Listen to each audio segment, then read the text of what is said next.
Luanda, Angola. This oil-rich nation has long looked to China for infrastructure and Russia for tanks and missiles.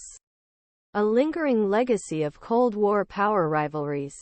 But as Secretary of State Antony Blinken walked with senior Angolan officials through their palm-filled capital this week and toured an exhibit dedicated to major U.S.-funded rail project, it appeared a major realignment was on the way by country whose flag still bears reminiscent of it, a hammer and sickle. The country has rejected China, embraced Washington Europe to help build a $250 million rail corridor that would divert cobalt, copper, other critical minerals from Angola. Its neighbors diversify U.S. supplies of raw materials critical to the Green Revolution.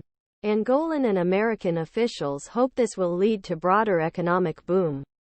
And U.S.-financed Export-Import Bank has committed a $900 million loan for U.S.-made solar panel project along the railway line. This was bank's largest investment ever. Some kind of installation in Africa. Angolan's foreign minister also made clear to his Russian counterpart last year that he was concerned about the start of Third World War as a result of the war in Ukraine. These were harsh words for great longtime supporter. Biden administration officials say Angola's warming relationship with Washington is a win for both countries and a model for economic cooperation with countries that at times feel neglected by the United States or portrayed as pawns in larger geopolitical maneuvers. They describe turnaround in Angola as a particularly positive sign of the United States' attractiveness as a partner in Africa and developing world. We see future America and future Africa together, Blinken said Thursday in Luanda, Angola's capital, where Atlantic waves crash on shores, a city whose skyscrapers collide with pastel-colored remnants.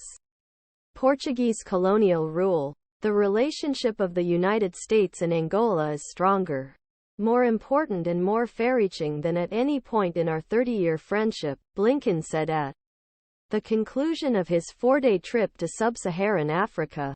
While the Biden administration juggles crises in Gaza and Ukraine, Angolan President João Lourenço visited Biden in the Oval Office in November.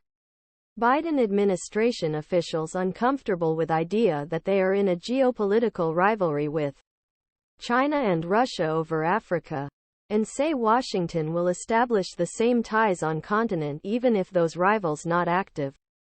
They say the Cold War era framework is not a useful way to think about relations and that African countries need not face a binary choice between the United States and Beijing or Moscow.